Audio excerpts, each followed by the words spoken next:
नाज़रीन, हैदराबाद में STP कारकुननि Nawab Shah police गर्दी खिलाफ बाईपास रोड ते एहतजाजी मुज़ाहिरो करे धरणो हंयो वियो, जंहिं सबब कराची ऐं पंजाब ॾांहुं वेंदड़ ट्रैफ़िक मुअत्तिल थी वई आहे। उन हवाले सां एसटीपी अॻवाननि एसएस न्यूज़ जे ब्यूरो चीफ साकिब कुबर सां पंहिंजा वीचार कुझु हिन रीति वंडिया आहिनि। जो असो एहतजाज की नवाब शाह में पुलिस गर्दी कई वही है उन के खिलाफ है। 15 ॾींहं अॻु में असांजे एसटीपी जो वर्कर खंबियो वियो निसार कीरीअ जो भाउ। उन खां पोइ असां मुसलसल पुरअमन एहतजाज में रहियासीं, कैंपुनि में धरणा हयासीं। जॾहिं कल्ह असांजो नवाब शाह में हड़ताल पुरअमन हड़ताल हुई, उन ते पुलिस लाठी चार्ज करे जेकी बदमाशी ॾेखारी है उन जी असां सख़्त लफ़्ज़नि में मज़म्मत कयूं था।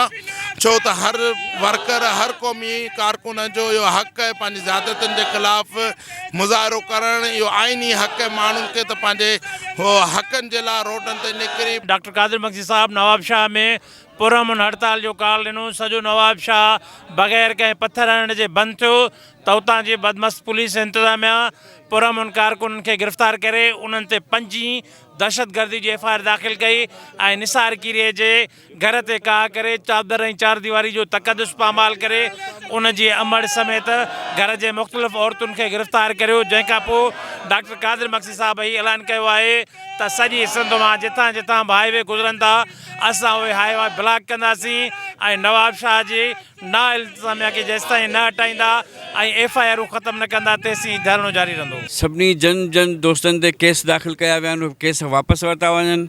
सलेमान कीरियो सां इंसाफ़ कयो वञे, निसार कीरियो सां इंसाफ़ कयो वञे। सिंध जी अहिड़े क़िस्म जी तरीक़े सां जेकॾहिं हुकूमतूं हलायूं वयूं ऐं इंतिज़ामिया हलाई वई त सिंध जो छा थींदो। सियासी माण्हुनि खे अॻिते अचणु खपे ऐं तव्हां सभिनी खे उन्हनि जो साथ ॾियणु खपे। सॼी आवाम खे असां रोडनि ते मोबिलाइज़ करे आणींदासीं। ऐं सिंध जी निगरान हुकूमत ऐं सिंध जी इंतिज़ामिया नवाब शाह जे हिकिड़े टके जे SHO जे करे हुननि हेतिरो रिस्क खणण जी असां सां आवाम सां विढ़ण जे लाइ तयारु थी विया आहिनि। हीअ इंतिज़ामिया हीअ सोच आहे। दुनिया में अहिड़े क़िस्म जी दहशतगर्दी इंतिज़ामी दहशतगर्दी बि न थींदी आहे। माड़ी जलपाणी में जेको जलपाणी सां मसइलो मामिलो थियो उन ते हू कर खणी ऐं हाईवे ब्लॉक कयो। उन जे नतीजे में निसार कीरे खे इहो रिज़ल्ट ॾिनी वई, इहो तोहफ़ो ॾिनो वियो त रियासत जेको कुझु चाहे उहो करे सघे थी। इन क़िस्म जी असीं हर शइ जी निंद कयूं था त ही ॾाढ जेको आहे इहो ॾाढ तव्हांजो केसी ताईं बरक़रार रहंदो। जॾहिं कल्ह असांजी पुरअमन हड़ताल हुई, उन हड़ताल जे अंदरि उतां जे माण्हुनि, उतां जे कारोबारी माण्हुनि, उतां जे हर फ़िक्र मज़हब जे माण्हुनि असां सां सहकार कई ऐं पंहिंजे थ्रू उन्हनि दुकान कारोबार टोटल बंदि करे छॾिया। उतां जी नवाब शाह जी इंतिज़ामिया बौखलाहट जो शिकार थी वई ऐं हू उन्हनि ॾिठो त ही तरक़ी पसंद पार्टी जी नवाब शाह में जेको सॾु ॾिनल आहे इहो सॾु कामयाबु थो थिए ऐं हू दहशतगर्दी बदमाशी ते लही आया। सभु हदूं पार कयूं आहिनि तो असांजे नियाणियुनि जी उन्हनि जा मथा फाड़िया आहिनि, उन्हनि जा कपिड़ा फाड़िया विया आहिनि। तव्हांजी पुलिस इंतिज़ामिया ते असां नालत था विझूं।